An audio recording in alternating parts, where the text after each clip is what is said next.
Yes, CIRI Nova.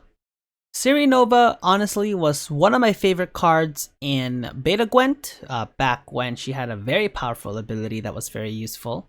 I think since the release of Homecoming, this has been the favorite version of CIRI Nova that I have seen yet. So I decide, why not? Let's go try and make a deck revolving around CIRI Nova. And of course, we are going to use my favorite monster's ability, leader ability, the Fruits of Ysgith. So welcome to the next video for the Gwent decklist guides. If you guys are new to the channel, I like to make card game related content. Primarily Gwent, but you will be seeing some other card game content every now and then. So if that's your kind of thing, be sure to subscribe if you guys are new. And other than that, let's get started.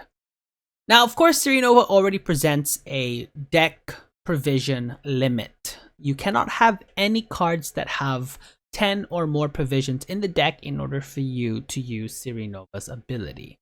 But other than that, there are still some pretty decent cards that are below 10 provisions that should still make use of CIRI Nova's services. So we are going to explore that in today's deck video. So let's go straight into the flowchart. And to be perfectly honest, the flowchart's pretty straightforward because leader abilities like Force of Nature and Fruits of Ysgith, where their ability kind of revolves around either point slamming or thrive units, not really the most impressive or the most complicated types of abilities you'll see out there. Unlike my previous Northern Realms video where just synergy was just all over the place, so you'll see arrows going everywhere because every card could work with each other. But for this one, it's just straight old monsters. It's what you pretty much see. Because of those kinds of decks, I always want to make sure that I have some form of control, which is why I have kept the control sister in this deck, Wisp Tribute. I still kept Parasite, and I still keep Lacerate, because especially if we come across decks such as Nature's Gift and Shield Wall, which do like to spawn a lot of units, like for example from the Frigate, you want to make sure that you keep your options open for having that wide control. And if you want to take out key engines, you have Parasite for that as well. But of course, we're limited in our amount of removal. But we still like to keep her around in case the need arises to fit that situation. Ozril, of course, is returning, but this time Ozril now has a bigger feast to feed on. So in the previous monster deck that we made, could only really feed on Goliath and Living Armor. They were really the main ones that had enough power to satisfy Ozril's big fat belly, or big thin belly I should say. But this time he now has more options. Now instead of just Goliath, he now has a Griffin, he now has Pugo, he now has Old Spear Tip, and of course CIRI herself if necessary. And of course if our opponent's playing an E-Kern and we can take it first, then we will. But for now, this is sort of our guaranteed options right here, so that's what we're going with. Now, of course, cards like Oneiromancy we cannot have, which means that we do need to find a way to tutor cards. Now, the bad thing is that our tutor options for this deck, not the most guaranteed. So you got Naglfar, which, yeah, guarantees you the option between 2 gold. But again, that could lead you to some awkward situations. So for example, if you draw Ozril from Naglfar, but you don't have any good units to consume, then you're going to be caught in an awkward situation. Or if you put in Pugo, but then you have 2 Indriga Larva, there's a chance that you could end up killing one of your larva. So you have to be more cautious when you play these tutor cards. You can't just be willy-nilly playing around them. Same with Aldrich Double Cross actually, because the highest units in our deck are Pugo and Goliath, so it's kind of random. So you can't really guarantee that you're going to get the card that you want out of ADC or Naglfar, so those are cards you want to make sure that you consider the worst case scenario, and if you think you can live with it, you play it. If not, then you have to sort of play a different route. Or you can gamble if you absolutely have no choice, but you know, I try not to resort to gambling if possible. The long round options, kind of the same as always with decks like these. When we start exploring with Death Wish and Swarm and Bleed, then the options will be a bit different, and like the layout of my flowcharts will look a lot different once we explore those kinds of decks, but for now, this is it. The Thrive curve, as always, we have the Beast, but this time I've added the Apiarian Phantom. The reason why he's a pretty decent long round card is because he does get boosted by 1 every time you don't use his leader ability. But of course, if he gets destroyed, then it becomes absolutely useless. But I mean, you want to make sure you have that guarantee, so you want to keep him around anyway. We have more short round options this time. We now have Ozzy, we now have Goalie, we have CIRI Nova, we have Old Spirited, Pugo, and Griffin. Now, of course, you don't necessarily need them all, so the good thing is that you can actually play some of these cards in round 1 to proc your thrives, as well as getting some big points onto the board. So they actually, it's almost like you can put them in between the short round and the long round, because you can use them for both, so that's a good news. Cards like Goliath it will trigger the Beast if the Beast doesn't exceed its power just yet. So, you know, you have options there for using your short rounds in your long round game, but you just want to make sure that you avoid using all of your short rounds into the long round game, otherwise you'll have no power left going into rounds 2 and 3, and you'll get beat, which is gonna be kind of awkward because monsters should be known for their strong short round plays. So that's pretty much gonna be it for this flowchart. Again, not much, because honestly the Thrive curve kind of makes up all the bronze cards that are in this deck. So Endrega Larva, Bruxa, Necker, Noonwraith, Katakon, Alpha Werewolf, they're all Thrive units. So they all, as long as they all can proc Thrive in each other, there's going to be a lot of points spread around.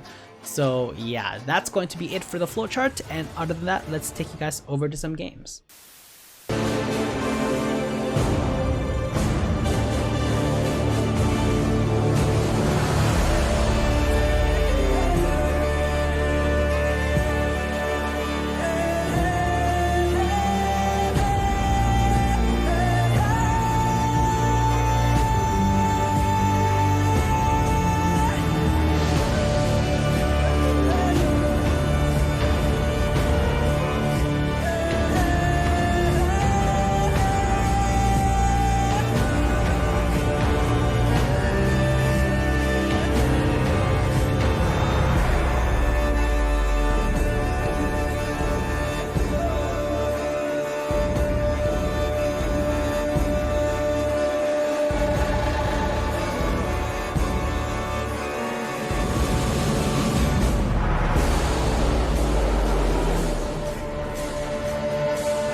Okay, so if you guys made it this far after the games have been over, there is something I want to talk about before I go straight into the pros and cons, and that's about my scheduling. Now, I just started going back into making Gwent videos, and I'm gonna be honest, the morale hasn't been too much higher since before I left. Just because I feel like there's a couple issues. Like, I don't want to point them out because, like, part of me says that I don't necessarily know what's going on. Other part says I just don't want to talk about it. But there's just something about this game that I have such a love and hate relationship with this game. So I'm not sure how long or how often I'll be doing this just yet. I know I won't be posting videos as often as I did before. I want to sort of work on these flowcharts, these graphic design aspects of the video structure, which is why I made the change in the first place, just to experiment to see how it works. And based on my return video with the Force of Nature, it was doing very well. So I am going to do more of it, and a couple of you guys even liked the way I was presenting it. The main problem I wanted to solve was, how could I make presenting deck guides different? Because I just didn't want to be like every other deck guide video out there that just kind of rambles on about their deck while just looking at the deck list. I think presenting it in a more visual way, in my opinion, helps me, and I think it helps some of you, or most of you, because I know visual learning is also pretty good. And yeah, so I'll try and schedule sort of when you guys will expect videos from me, when to expect new deck guides, and I think I'll do once a week where I do a non-Gwent card game video. But not deck guide though. I'm not gonna do like a Hearthstone deck guide or an Elder Scrolls Legend deck guide. No, I'm gonna do maybe Hearthstone Battlegrounds, or maybe some like card battlers, etc. Just for fun, you know, just to sort of expand on the card game content a little bit. But other than that, let's go straight to the pros and cons. So the pros and cons of this deck, pretty straightforward. The pros for a monsters deck like this: very powerful short round. We did add a bit of long round capability by adding in the Aperian Phantom, which will guarantee us a boost per turn every time we don't use our leader, or we don't use its ability. We also have some pretty good potential carryover value with CIRI Nova. Of course, I say potential because there's a chance that we may not even be able to draw her. Like I said, we don't have guaranteed tutors, unlike on Neuromancy. We can't even use Royal Decree because it's 10 provisions, so that already puts us at a bit of a bind. So we want to make sure that if we get a chance to get CIRI Nova, we will, because that carryover is going to be so valuable in a deck like this. And of course, Ozzy has more feast options, so in case people want to use Karathi Heatwaves to banish our high power units, or squirrels to get cheeky with us, we have other options for Oswald to eat as long as we can get them out onto the field. The cons, however, for this deck is where it can get pretty complicated, because the cons of this deck are ones that can be easily exploited and the ones that you'll probably end up seeing in decks commonly, so which is probably why this deck is not considered the best. So lack of engines reduces the long run capability, not to mention they don't require a lot of control cards to take out our engines, which will cause problems because it does reduce our short round capabilities really badly. So for example, the fact that the beast actually serves as a major piece to our long round game can get taken out by a card like Decoction and Parasite. That already decreases our game by quite a bit. So that ends up being a bit of a problem. It is very punishable by Tall Removal and Vincent. So again, our old spirit type has Veil. A lot of our other CIRI Nova also has a bunch of statuses on her, which makes her a very juicy Vincent target. Not to mention, if that happens, then we actually lose our carryover potential, which is bad for a deck like this. We want to make sure we make advantage of all the strength that this deck has to offer.